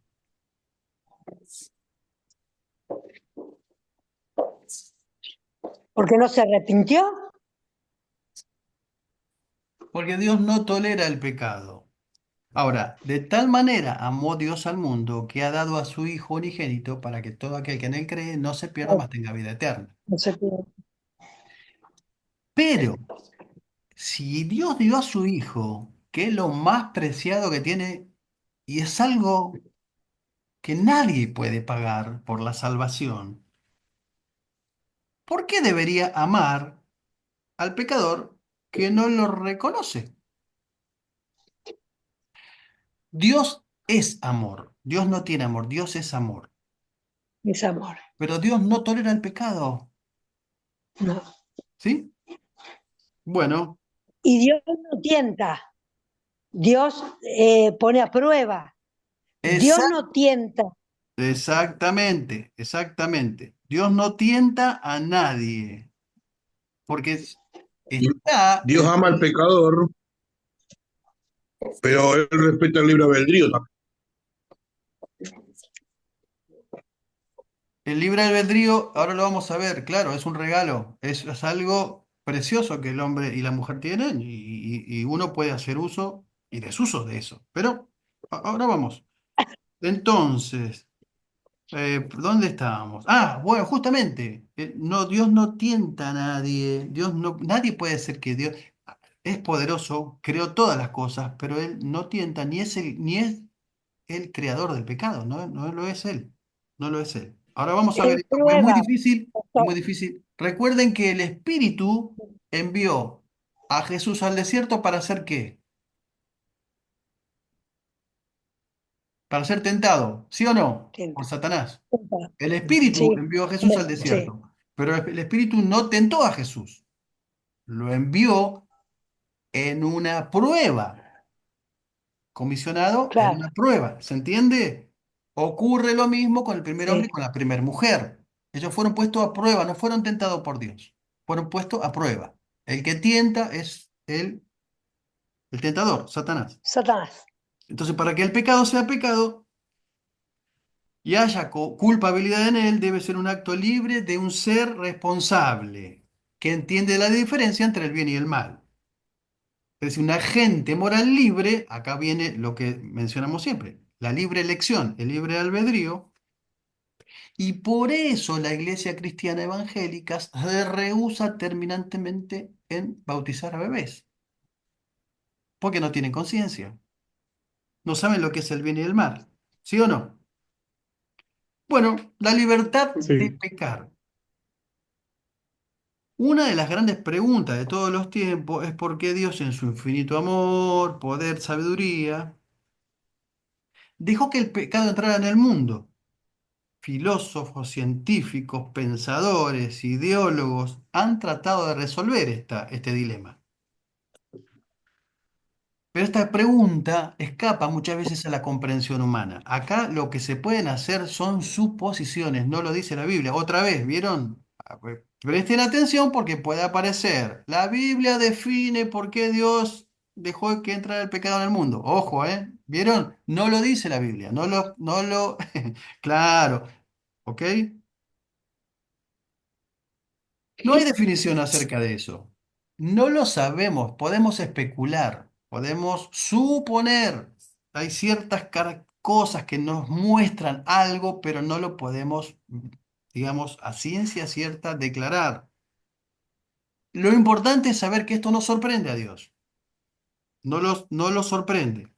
Dios permitió que el pecado entrara al mundo, pero ¿dónde?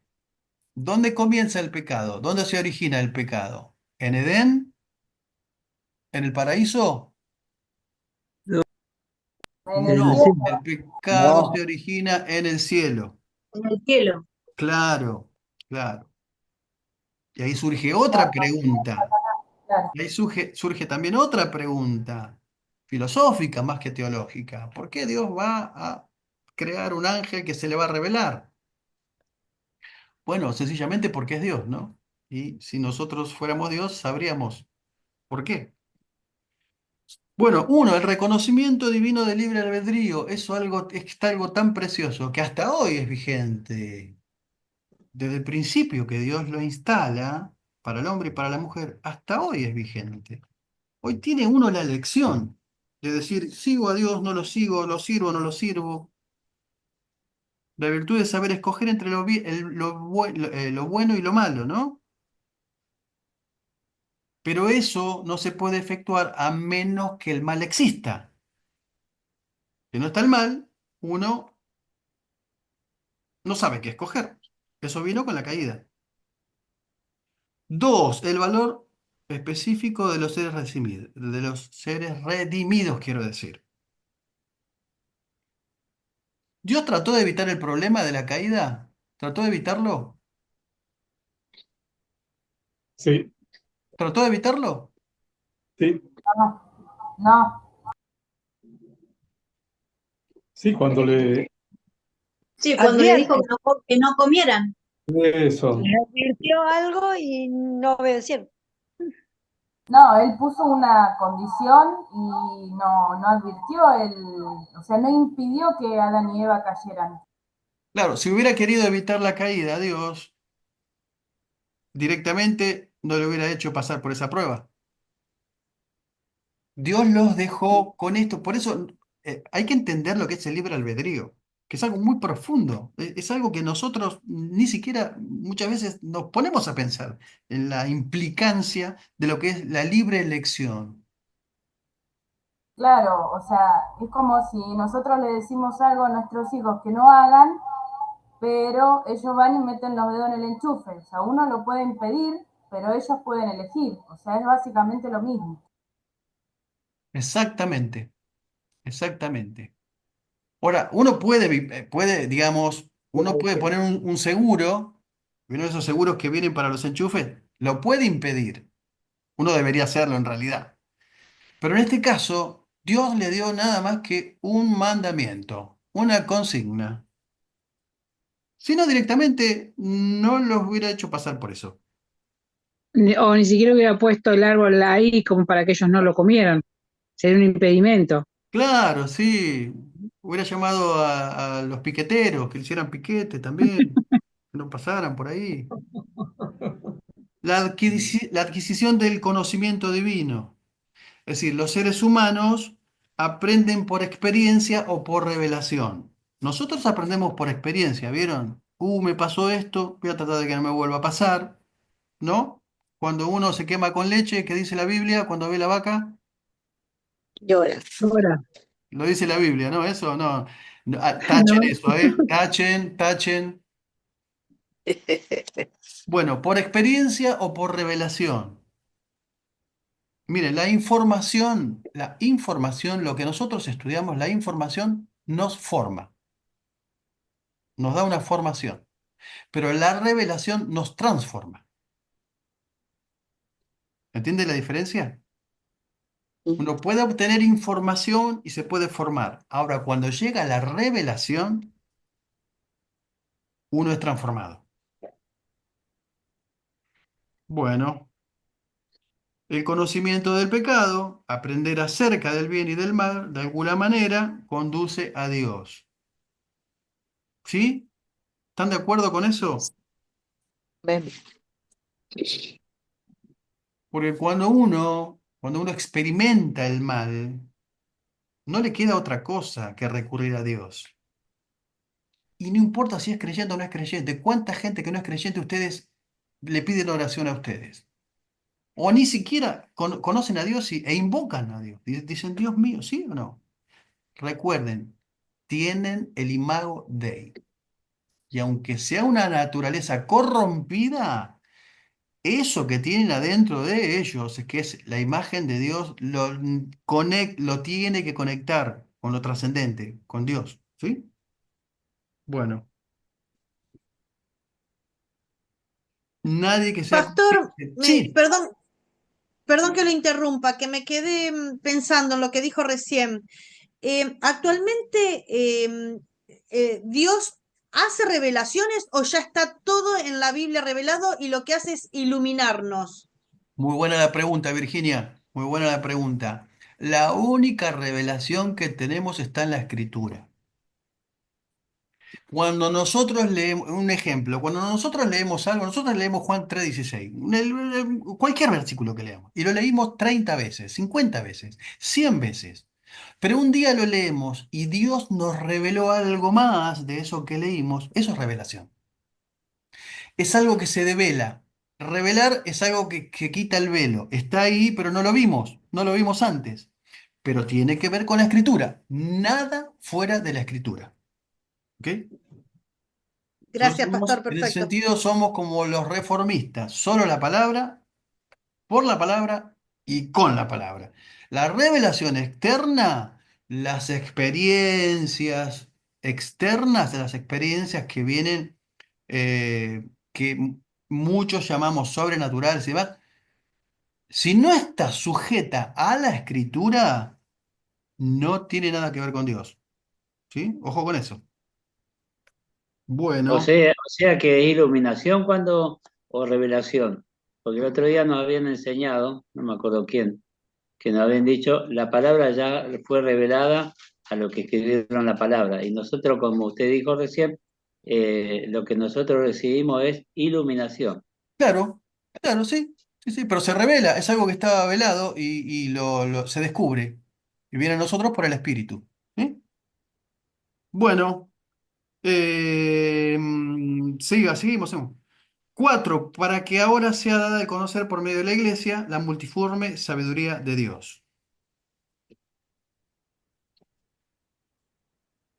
Y los principados y las autoridades en lugares celestiales. Es decir, que además los ángeles tienen a partir de la caída y de la redención y de la gracia algo que ellos nunca antes habían experimentado. Ocurre en el mundo espiritual, es decir, los ángeles experimentan cosas que antes no habían experimentado, ven cosas que antes no habían visto. Si debían aprender acerca del bien y del mal, los ángeles sería observando la experiencia humana, donde el mal es permitido. Porque hasta ahí los ángeles, salvo la rebelión de Satanás, pero en una relación de entre Dios y el hombre, hasta acá eran ignorantes. ¿Sí? Bueno, 5, la demostración del odio de Dios hacia la maldad. Dijimos, Dios aborrece la maldad, aborrece el pecado. Y es de suma importancia que Dios demuestre eso, que aborrece la maldad. Romanos 9:22 dice que Dios quería demostrar su ira y hacer notorio su poder. Esto no hubiera sido posible sin la presencia del pecado en el mundo. 6, el justo juicio de la maldad. Dios tiene atributos. Uno de los atributos de Dios es la justicia. Dios es un Dios justo. Y el juicio de Dios es, sobre el pecado es concreto, es real.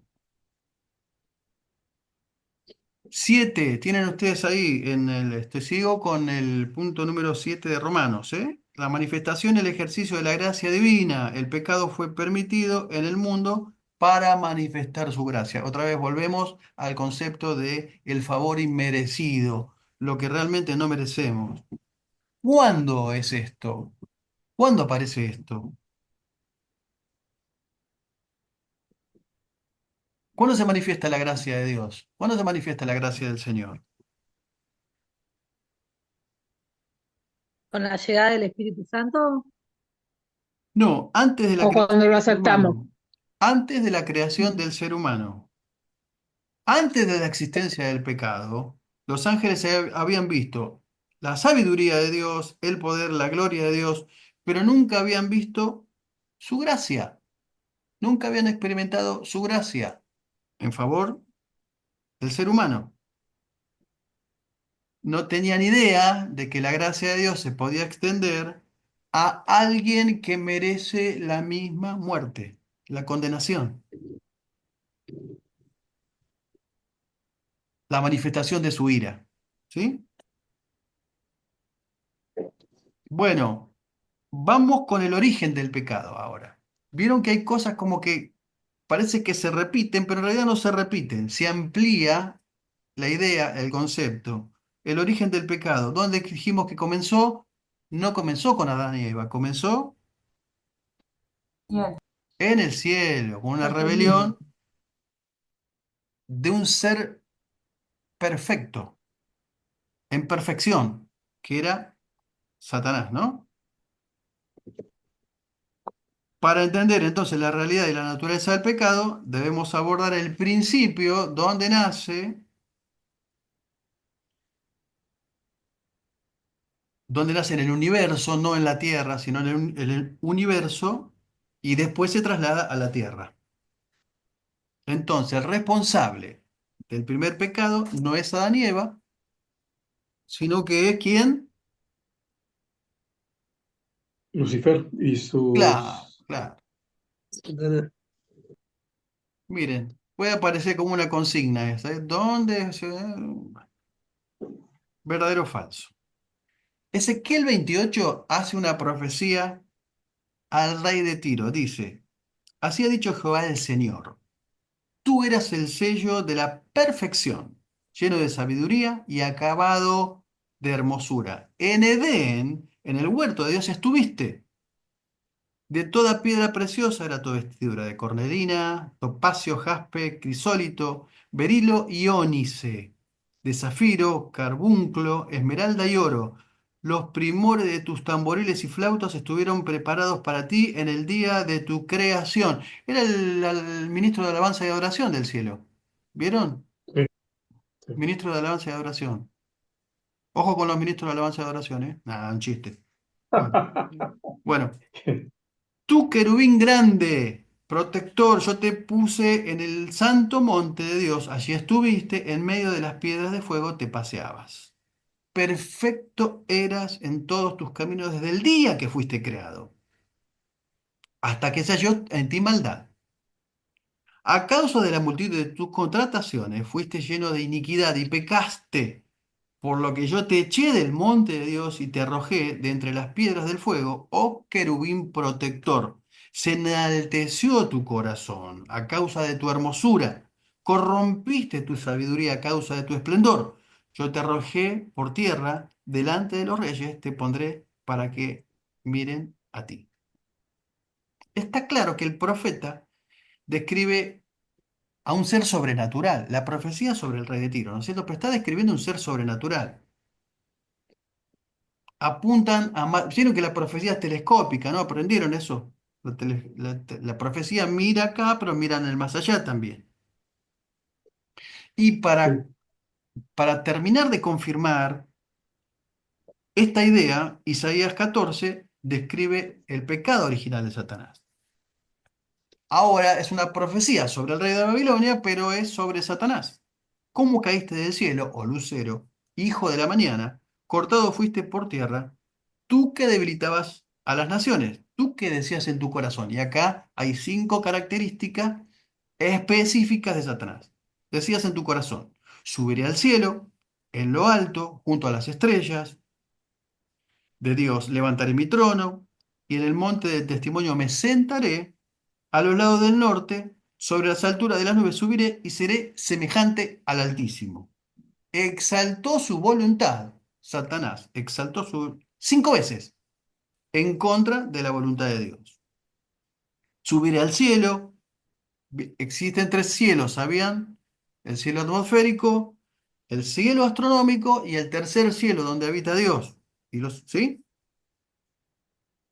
El segundo cielo, perdón, la segunda rebelión, manifestación de rebelión de Satanás, dice, hasta las estrellas elevaré mi trono. Y esto expresa un deseo de asegurar su dominio sobre los ángeles. Un tercio de los ángeles lo siguen. Son los ángeles caídos. Los ángeles a veces reciben el nombre de estrellas o reciben el nombre de estrellas del alba. Job 37, Apocalipsis capítulo 12. Tercero, me sentaré en el monte de la asamblea. Del testimonio tienen algunas versiones. Expresan el deseo de poder terrenal. Es un simbolismo bíblico. Una montaña significa un reino. El que toma una montaña está tomando un lugar alto. Es un simbolismo. Isaías 2:2, Daniel 2:35. 4. Sobre las alturas de las nubes subiré. Y acá es un deseo de querer la gloria divina, que en las escrituras son simbolizadas como la nube. ¿Se acuerdan la nube cuando descendía en el tabernáculo? Y seré semejante al Altísimo. Es el punto culminante de las pretensiones de Satanás. Y todas estas expresiones es en pos de independizarse y oponerse a la voluntad de Dios. Ahora, uno de los resentimientos que tiene el enemigo, ¿saben cuál es?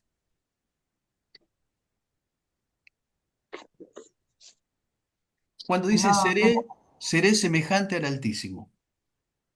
Y el ser humano posee la imagen y semejanza de Dios.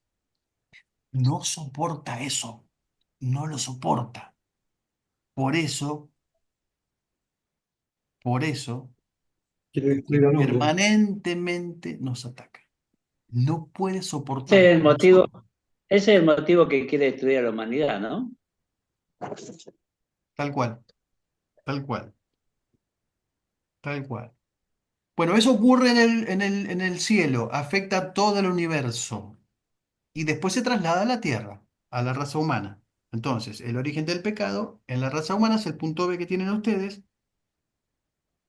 Y la historia de Adán y Eva, la historia de la caída, la historia del primer pecado original, contradice abiertamente la teoría de la gente que sostiene de la evolución moral. Vieron que muchas de las teorías de filósofos dicen que el hombre fue de menor a mayor, es decir, que fue un ser básico moralmente, intelectualmente, y fue evolucionando. La teoría de la evolución, ¿no? De la evolución de las especies, de la evolución, como fuimos. Pero esto contradice esta teoría. ¿Por qué? Porque vimos que el hombre fue creado como corona de la creación, con facultades, con la posibilidad de crear, de inventar. O sea, fue dotado de una manera superlativa. Y el pecado, en realidad, lo que hace es deteriorar, alterar ese orden, ese inicio y todo con lo que Dios lo dotó al hombre. Por eso, en Cristo, hoy, como nos volvemos a relacionar con Dios por medio de Jesucristo, Dios quiere restaurar esa imagen de Dios en el hombre. Bueno. Hay una teoría sobre la heredad y ambiental, es decir, que la gente peca porque hay muchos pecadores. Es decir, que la gente es como es como un contagio, ¿no? Es como una peste, como una epidemia. Es una teoría, pero en realidad Adán y Eva no tenían con quién contaminarse, no podían heredar eso. Esto refuta de alguna manera que fue un acto voluntario y que después pasó a todas las edades y a todas las generaciones, de generación en generación, el pecado, ¿sí? La contaminación. Bueno, uf, se les dio oportunidad de alcanzar. Mejor dicho, el ser humano fue creado para amar o rechazar, en un simple acto de obediencia. Otra vez volvemos a la libre elección, al libre albedrío.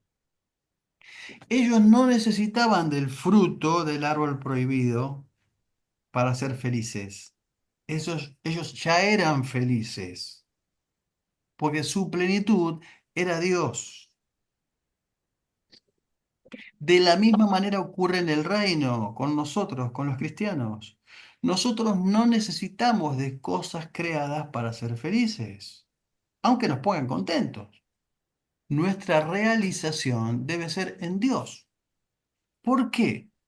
Porque las cosas materiales un día están y otro día no están. Son efímeras, son materiales, son temporales. Pero la relación con nuestro Dios es para siempre y para toda la eternidad. Me gusta hablar siempre y decir, me gusta hacer un ejemplo. Vieron que cuando éramos niños, nuestra mente era más inocente y nosotros le dábamos vida a las cosas. Cuando éramos niños, le damos una lapicera, era un avión, un cohete a la luna, en fin, un caballo, en fin. Nosotros le dábamos vida a los objetos, a las cosas materiales, como cuando éramos niños, le dábamos vida a esto.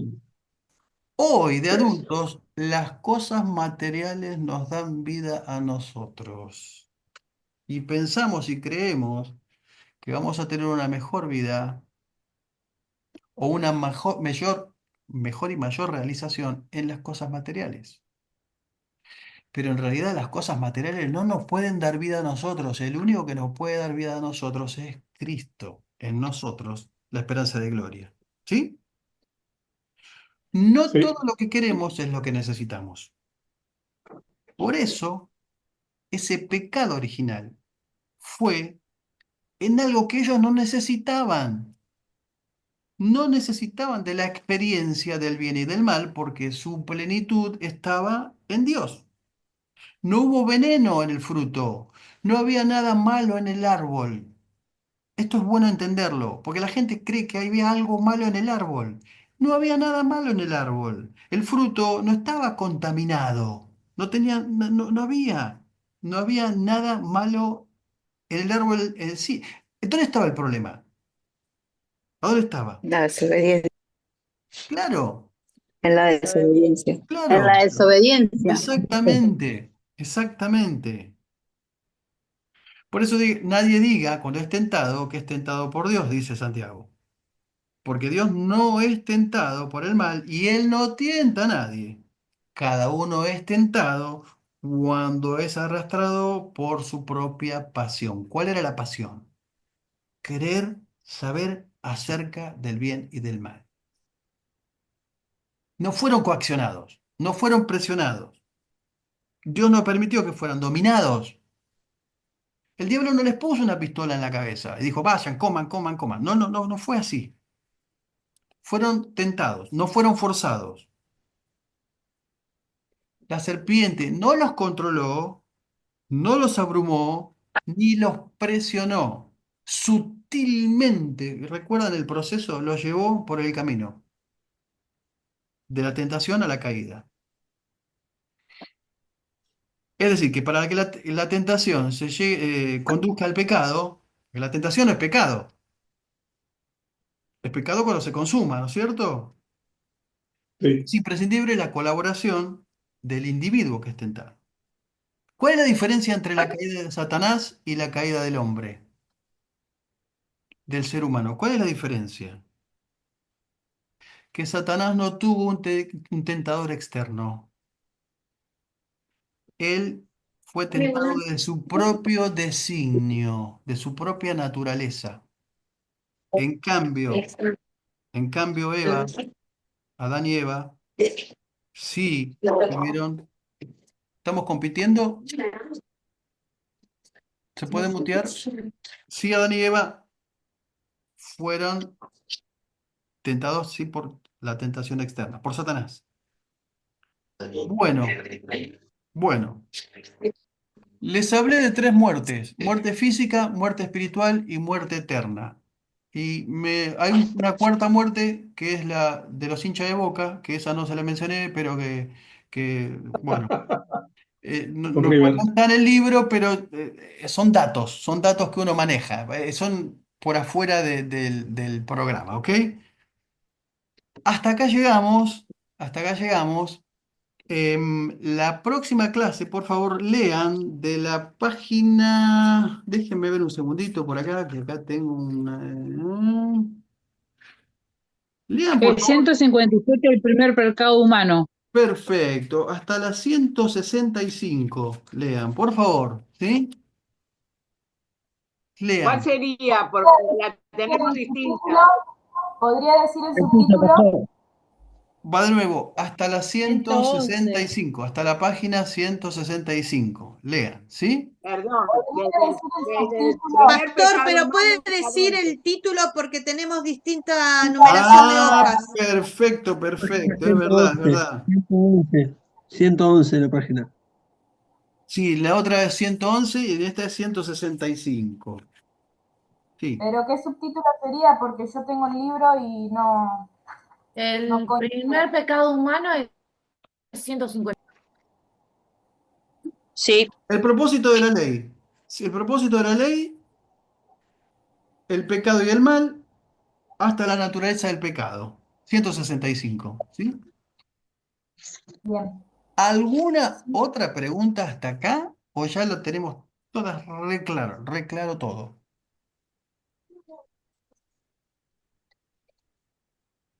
Bien, yo sabía que No son los tenemos mejores. nada claro, Perdón, tampoco perdón. Hasta la naturaleza pecaminosa del pecado. Exactamente. Sí, sí. Hasta Gracias. ahí. Hasta ahí. Bueno, yo sabía que son los mejores, los más inteligentes, los más espirituales y los más dotados de toda la comunidad del Instituto Teológico Cuadrangular. Entonces, dicho esto, ¿me está Priscila ahí? ¿Priscila Arellano se encuentra o la perdimos?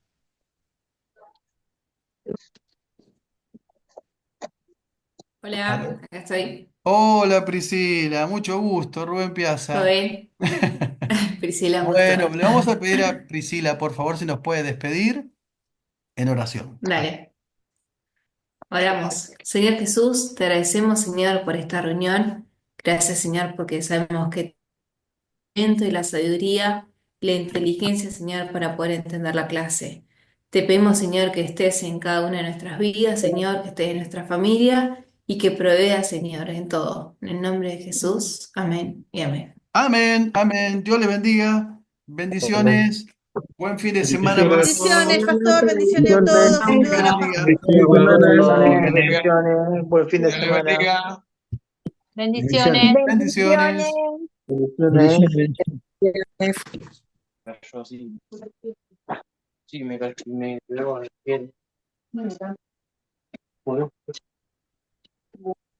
salimos. Mm, qué bien.